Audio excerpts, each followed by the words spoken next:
کیوں ممکن نہیں کسی سے عداوت حسین کی؟ کیوں ممکن نہیں کسی سے عداوت حسین کی؟ سانسوں میں پڑ رہی ہے سخاوت حسین کی، اور بازار کے حجب سے کہہ دو کہ چپ رہیں، بازار کے حجب سے کہہ دو کہ چپ رہیں، قرآن کر رہا ہے تلاوت حسین کی، قرآن کر رہا ہے تلاوت حسین کی۔ اور شاعر کہتا ہے نوکے نیزے پہ جو سر رکھتے ہیں، نوکے نیزے پہ جو سر رکھتے ہیں وہ زمانے کی خبر رکھتے ہیں، اور بخل و دریا سے ہمیں کیا مطلب، ہم حسینی ہیں ہم تو کوثر پہ نظر رکھتے ہیں، ہم حسینی ہیں ہم تو کوثر پہ نظر رکھتے ہیں۔ اور ظلم بے شک مزید ہو جائے، بچہ بچہ چاہے شہید ہو جائے، ظلم بے شک مزید ہو جائے، بچہ بچہ چاہے شہید ہو جائے، ہم حسینی تھے حسینی ہیں حسینی رہیں گے، ساری دنیا چاہے عظیم ہو جائے۔ سمجھ میں آ رہا؟ جوش اور ہوش ہو بالکل۔ اچھا دونوں ہاتھ اٹھا کر کے بتائیں کہ کس کو سمجھ میں نہیں آ رہا۔ کبھی تو میں نے کہا جوش اور ہوش، ایسا ہوتا ہے نا کبھی کبھی جوش میں انسان ہوش کھو بیٹھتا ہے، اس لیے اتنے بھی جوش میں نہ آئے کہ ہوش پتہ ہی نہ رہے۔ محبت سے بولیں سبحان اللہ۔ درود پاک پڑھاتا ہوں محمد صلی اللہ علیہ وسلم، محمد صلی اللہ علیہ وسلم، صلاۃ و سلام علیک یا رسول اللہ صلی اللہ تعالی علیہ وسلم۔ برادران کی سلامیہ، آج ماہ محرم الحرام کی 7 تاریخ، اسی مہینے کی 10 تاریخ کو کربلا کی سرزمین پر، کربلا کے میدان میں نبی کے بچے، نبی کے نواسے امام حسین سے کربلا کے میدان میں شہید کیا گیا۔ کون نبی کے بچے، کون نبی کے نواسے، کون امام حسین؟ وہ امام حسین اگر نبی کریم صلی اللہ علیہ وسلم مسجد میں نماز پڑھا رہے ہیں، آقا حسین اس پہ مبارک پر جا کر بیٹھ جاتے ہیں، تو نبی کریم صلی اللہ علیہ وسلم جب تک امام حسین سے اتر نہیں جاتے سر کو سجدے سے نہیں اٹھاتے تاکہ میرے نواسے کو چوٹ نہ پہنچائے، میرے نواسے کو تکلیف نہ ہو جائے۔ وہ امام حسین آقا کریم صلی اللہ علیہ وسلم مسجد نبوی میں خطبہ دے رہے ہیں، آقا کریم صلی اللہ علیہ وسلم کے نواسے امام حسین کے بچپن کا زمانہ ہے، امام حسین مسجد میں آ جاتے ہیں، پاؤں سے پاؤں ٹکرا جاتا ہے، امام حسین پھر جاتے ہیں تو نانا جان دوڑ کر کے آتے ہیں، خطبہ کو کہیں پر چھوڑ دیتے ہیں اور آ کر کے اپنے نواسہ کو اٹھاتے ہیں اور بارگاہ خداوندی میں عرض کرتے ہیں، اے میرے مولا، اے میرے پروردگار، میں اس بچے سے امام حسین سے میں محبت کرتا ہوں، اے اللہ تو بھی اس سے محبت کرنا، اور جو اس سے محبت کرے اس سے قیامت تک محبت کرنا۔ وہی نبی کے نواسے امام حسین کربلا میں شہید ہوئے لیتے ہیں، علی اکبر کربلا میں شہید ہوئے لیتے ہیں، عباس بن بردار کے بازو شہید ہو چکے ہیں۔ یہ کربلا کی 10 تاریخ ہے، اور آج کا نوجوان، آج کا نبی کا نکاح پڑھنے والا، آج کا امام حسین سے محبت کے دعوے کرنے والا، امام حسین کے نعرے لگانے والا، میں تم سے پوچھتا ہوں مجھے کیا پتا ہے کربلا کو 10 محرم میں کیا ہوا تھا؟ کربلا کو نبی کے نواسے شہید ہوئے تھے، امام حسین کے شہید ہوئے تھے، عباس بن بردار کے بازو قلم کر دیے گئے تھے، مگر تیرے ہاتھ میں ڈھول کہاں سے آ جاتا ہے؟ تیرے ہاتھ میں ڈھول ڈنکا کہاں سے آ جاتا ہے؟ جب تیرے اندر کوئی غیرت ہے، اگر تیرے اندر ذرا سی بھی غیرت ہوتی تو تیرے ہاتھ میں ڈھول نہیں ہوتا۔ برادران ملت اسلامیہ، تمہیں کربلا کی تاریخ معلوم بھی ہے کہ تمہیں معلوم بھی ہے کربلا میں کیا ہوا ہے؟ کربلا کے عباس کے بازو قلم کر دیے گئے ہیں، آقا حسین کو شہید کر دیا گیا ہے، چھوٹے چھوٹے بچوں کو شہید کر دیا گیا ہے، اور محمد کو شہید کیا گیا ہے، مگر تم کو کربلا کی تاریخ یاد نہیں ہے، تم کو کربلا کی تاریخ یاد ہی نہیں ہے، تم بھول چکے ہو کہ کربلا میں کیا ہوا تھا۔ میں بتاؤں تمہیں کیا ہوا تھا؟ امام حسین کو شہید کیا گیا، مگر تم نے اپنے بچوں کو سبق کیا دیا ہے، تم نے اپنی بچیوں کو سبق کیا دیا ہے، تم نے اپنے بچوں کو امام حسین کے ساتھ کربلا کے میدان میں کیا ہوا یہ نہیں بتایا، بلکہ تم نے اپنے بچوں کو تو کربلا کے میدان میں وہاں کیا ہوا یہ بالکل نہیں بتایا۔ آج ہمارے یہاں بھی کربلا ہوتی ہے، تم بھی کربلا مناتے ہو، وہاں کربلا کے میدان میں امام حسین کے بچے پانی کے لیے ترس رہے تھے، تم بھی کربلا مناتے ہو، مگر تم کربلا میں کیا کرتے ہو جا سکتے؟ کوئی گول گپے کھانا پوری پوری کھا رہا ہے، کوئی جلیبیاں کھا رہا ہے، کوئی حلوہ پراٹھا کھا رہا ہے. ارے تمہیں معلوم نہیں ہے کربلا میں 10 محرم کو کیا ہوا تھا؟ تم بالکل بھول چکے ہو. نبی کے نواسے کو شہید کیا گیا تھا. آج ہر کوئی کربلا میں جا رہا ہے، ہر کوئی چھوٹے چھوٹے بچوں کو لے کر جا رہا ہے. ہماری ماں بہنیں بھی جا رہی ہیں. میں کب تک کے لالی حجر میں پہن کر کے کربلا کے میدان میں جا رہی ہے. میں تم سے پوچھنا چاہتا ہوں، آخر تم کربلا میں کیوں جا رہی ہو؟ آخر کیوں پہن رہی ہو؟ آخر کیوں محنت کر رہی ہو؟ کیا کوئی انجوائے کا دن ہے؟ کیا کوئی مستی کا دن ہے؟ کیا کوئی شادی کا دن ہے؟ نہیں، یہ تو وہ تاریخ ہے. اسی تاریخ کو امام حسین کو شہید کیا گیا. تمہیں کربلا کی تاریخ معلوم ہی نہیں ہے. قسم خدا کی مسلمانوں، اگر تمہیں کربلا کی تاریخ معلوم ہوتی تو تم کربلا شریف میں جا کر کے جو گول گپے نہیں کھاتے، حلوہ پراٹھا نہیں کھاتے، چورن چاٹ نہیں کھاتے، اپنے بچوں کے لیے کھلونا نہیں خریدتے. اگر کربلا کی تاریخ یاد ہوتی تو قسم خدا کی مسلمانوں تمہارا روزہ ہوتا روزہ، اور جو ہر کی نماز مسجد میں جا کرتے مسجد میں جو ہر کی نماز پڑھنے کے بعد بارگاہ خدا بندی میں عرض کرتے، اے میرے مولا، اے میرے پروردگار، امام حسین کے صدقے میں ہمارے گناہوں کو بخش دے، کربلا کے شہیدوں کے صدقے میں ہمارے والدین کی مغفرت فرما. لمبے لمبے بچے جو کربلا کے میدان میں شہید کیے گئے ہیں ان کے صدقے میں ہمارے گناہوں کو بخش دے. اے میرے مولا، میں نے جو کچھ پڑھا ہے اس کا ثواب امام حسین کے منہ کو پہنچا دے. اگر تو ایسا کرتا تو قسم خدا کی مسلمانوں مدینے والا مصطفیٰ بھی راضی ہوتا، امام حسین بھی راضی ہوتے، علی بھی راضی ہوتے، فاطمہ بھی راضی ہوتی، اور سب کا بیڑا پار ہوتا. نعرہ تکبیر، نعرہ رسالت، نعرہ غوثیت، علماء اہل سنت، فیضان آقا حسین، نعرہ حیدری، نعرہ تکبیر. مگر نہیں، بس کربلا بالکل بھول چکے ہیں. صرف ڈھول بجانا یاد ہے. بس ڈھول بجانے کی ڈھول بجانا حسینیت سمجھتے ہیں. ڈھول بجانے کو یہ سمجھتے ہیں جو جانا ڈھول بجا لے وہی جانا امام حسین تب کرتا. یہ بالکل غلط ہے.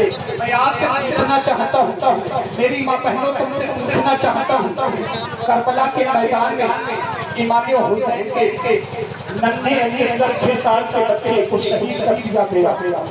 امام حسین کا 18 سالہ نوجوان لڑکے حضرت علی اکبر کو شہید کر دیا گیا. اس دن تم میلے میں جاتی ہو، اس دن کربلا کے میدان پر جاتی ہو، کھلونے خریدتے ہو، میک اپ کر کے جاتی ہو، فیشنیبل کپڑے پہنتی ہو.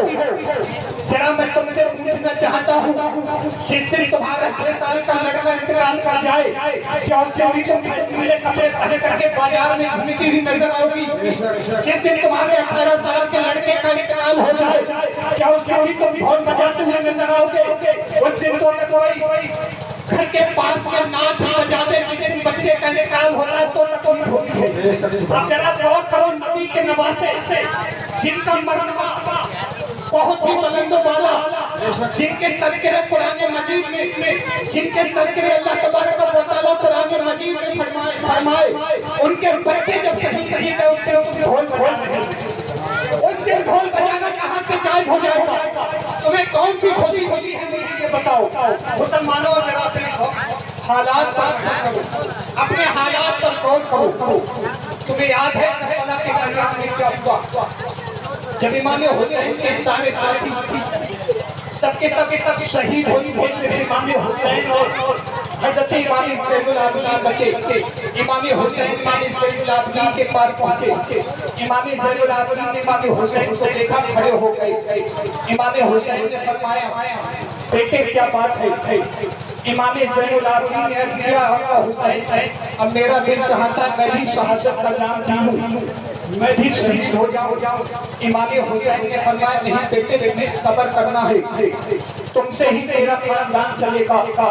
میری نسل جو سیدوں کی نسل ہے وہ تم سے ہی دنیا دکھائے گی. تمہیں صبر کرنا ہے، تمہیں شہید نہیں ہونا ہے. اس کے بعد امام حسین اپنی بیویوں کے پاس آتے ہیں، بیویوں سے کہتے ہیں میری بیویوں میرا اور تمہارا یہاں تک کا تھا، اگر تم جانا چاہتے ہو تو چلے جاؤ، جانا چاہتے ہو تو چلی جاؤ. بیویوں نے کیا یا حسین ہم حشر کے میدان میں حضرت فاطمہ الزہرا کی بہو رہیں رحم کریں گے چاہے ہمارے بچے شہید ہو جائیں. اس کے بعد امام حسین اپنی بہن کے پاس جاتے ہیں. کون بہن؟ سیدہ زینب رضی اللہ تعالیٰ عنہا ہے. آقا حسین دور کھڑے ہیں، دور سے سیدہ زینب دیکھ رہی ہیں. بہن ہو تو ایسی ہو، آج کل کی ہماری مائیں بہنوں کی طرح نہیں کہ بھیا پیلے پر جان کر رہا ہے. بہن بچن سے روٹیں پھینکتی ہوئی نظر آ رہی ہے. بھیا پیلے پر گھومکے لگا رہا ہے. بہن اوپر سے ٹاٹیاں پھینک رہی ہے. اور مسلمانوں تمہیں کیا ہو گیا ہے؟ تم کن کے طریقے پر چل پڑے ہو؟ بھائی ہو بہن ہو جو امام حسین اور حضرت زینب کے بیٹا ہو. بھائی اور بہن تھوڑی دور پر کھڑی ہے، بھائی تھوڑے دور پر کھڑے ہیں. حضرت امام حسین کی بہن سیدہ زینب کی آنکھوں سے آنسو کا قطرہ گر کے بالا ہے. آنکھ میں نیچے والا ہو رہا کرتے آنکھیں کے قطرے کو روکا. کریم صلی اللہ علیہ وسلم کی نوازے امام حسین نے اپنے پیر آگے بڑھائے. سیدہ زینب دوڑتی ہوئی آئی. آقا حسین نے اپنی باہیں کھول دی. سیدہ زینب رضی اللہ تعالیٰ عنہ باہوں سے لپٹ گئی. بھلکوں کو چوما، بالوں کو چوما.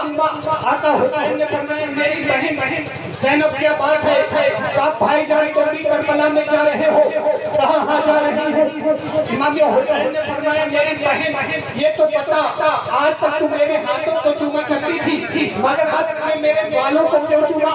امام حسین کی بہن نے فرمایا میری بھائی ایک دن جب تم سو رہے تھے امی جان آپ کے بالوں میں کنگھی کر رہی تھی، امی جان آپ کے بال کاٹ رہی تھی، اچانک رونے لگتی ہیں. میں نے پوچھا کیا وجہ ہے کیوں رو رہی ہو؟ تو فاطمہ الزہرا نے فرمایا میری بیٹی زینب سن لے، ایک دن تو آئے گا کہ کربلا کے میدان میں نبی کا کلمہ پڑھنے والے لوگ تیرے بھائی کو قتل کر دیں گے، تیرے بھائی کو شہید کر دیں گے، یزید تیرے بھائی کو کربلا کے میدان میں شہید کر دیں گے. اے میری بیٹی سن لے، اس وقت میں نہیں ہوں گی مگر زینب تو وہاں پر موجود ہوگی، تو میرے بیٹے کو دولہا بنا دینا. کہنے لگی مجھے وہی بات یاد آ گئی. اس کے بعد امام حسین کو سیدہ زینب نے دولہا بنا دیا. امام حسین گھوڑے کی پیٹھ پر سوار ہوئے. امام حسین نے جیت کھینچی مگر گھوڑا آگے ہی نہیں بڑھ رہا ہے، آگے بیٹا بھی کیسے؟ آپ کی امام حسین کی سگی بیٹی حضرت سکینہ رضی اللہ تعالیٰ گھوڑے کی لگام پکڑی ہوئی ہے، گھوڑے کے پیر کو پکڑی ہوئی ہے. امام حسین سے گھوڑا بچپانے حالت کرتا ہے اے آقا حسین میں اپنی جان دے سکتا ہوں، اپنے جسم کا ایک خون لوٹا سکتا ہوں مگر آپ کے گھر والوں کو تکلیف نہیں دے سکتا. امام حسین کے نیچے جھک کر کے دیکھا تو دیکھا سیدہ سکینہ کھڑی ہے. امام حسین گھوڑے سے نیچے اترے، بولے سیدہ سے بیٹی سیدہ سکینہ نے کہا ابا جانا کہاں جا رہے ہیں؟ جہاں سے ابھی تک واپس نہیں آئے، جہاں سے ابھی تک واپس نہیں آئے، جہاں اپنے پاس کے بازو کو ختم کرا دیا گیا ہے. کریم صلی اللہ تعالیٰ علیہ وسلم کے نوازے کچھ بولنے والے تھے. سیدہ زینب آ جاتی ہے، آقا کے حضرت سکینہ کو گھور کو اٹھا لیتی ہے. کہنے لگی بیٹی تیرے پاپا جان اسلام کو زندہ کرنے کے لیے جا رہے ہیں، دین کو زندہ کرنے کے لیے جا رہے ہیں. ارے ہم نبی کے گھر والے ہیں، کیا ہم صبر نہیں کر سکتے ہیں؟ کیا تو نہیں چاہتی ہے کہ دین زندہ ہو جائے؟ حضرت سکینہ کی جب اتنا سنا اب پیچھے کو ہٹ گئے. حسین نبی کریم صلی اللہ علیہ وسلم کے نوازے آقا حسین رضی اللہ تعالیٰ عنہ میدان کارجار میں جاتے ہیں. میدان کربلا میں جانے کے بعد یزید کو فرماتے ہیں اپنی وقت سے گزر جاؤ، ابھی اپنے کام سے باز آ جاؤ، تمہیں اپنی بار میں موقع دیتا ہوں، ابھی تم مان جاؤ. مجھے جانے کا ہم آنے والے تھے. ظالموں نے تیروں کی بارش پڑی، پکشیوں کی بارش پڑی، ظالموں نے تلوار چلائی، تیریں چلائی. امام حسین کا جسم لہو لہو ہو گیا. امام حسین گھوڑے سے نیچے آ گئے. امام حسین گھوڑے سے نیچے آئے تو پہلی امام حسین کے سینے پر سوار ہو گیا. پہلی امام حسین کے سینے پر سوار ہو گیا. اس کا معمول تھا کہ جس کو قتل کیا جاتا تھا، جس کو مارا جاتا تھا، وہ سب کی آخری خواہش پوچھی جاتی تھی. پوچھا جاتا تھا بندہ تیری کوئی آخری تمنا ہے یا نہیں ہے؟ امام حسین سے پوچھا گیا. امام حسین نے فرمایا میری آخری تمنا ہے. یزیدیوں نے سوچا اپنے بچوں سے جا کر کے ملیں گے، اپنے بیٹے سے جا کر کے ملیں گے، اپنی بہن سے جا کر کے ملیں گے، مگر نہیں. امام حسین نے تم کو کیا سبق دیا؟ سن لو کی غلامیاں. امام حسین نے کہا ہم مجھ کو ملنا ہے تو یزیدی جو کوئی سینے پر چڑھا تھا اپنا بلا کس سے ملنا ہے؟ امام حسین بولے ارے میرے سینے سے چلا مجھے خدا کو سچا کرنا ہے، مجھے خدا سے ملنا ہے تو خدا سے ملنا ہے. اسلامیہ امام حسین جا کے بتا گئے کہ جو نمازی پڑھے گا، جو نمازی ہوگا وہی بڑھیا ہوتا ہی ہوگا، جو نماز پڑھے گا وہی بڑھیا ہوتا ہی ہوگا. پھر نمازی ہوتے ہی نہیں ہو سکتا کیونکہ امام حسین کربلا کے میدان میں جب لے کر کے گئے ہیں. کربلا کے میدان میں بتا کر کے گئے ہیں، آخری سجدہ کر کے گئے ہیں اور بتا دیا دنیا والوں جو نمازیں پڑھے گا وہی بڑھیا حسینی ہوگا، فقط ہم سچے حسینی ہو، امام حسین کے دینے والے ہو، ڈھول مت بجانا بلکہ خدا کی بارگاہ اگر خدا کی بارگاہ میں کرو گے، اگر نمازیں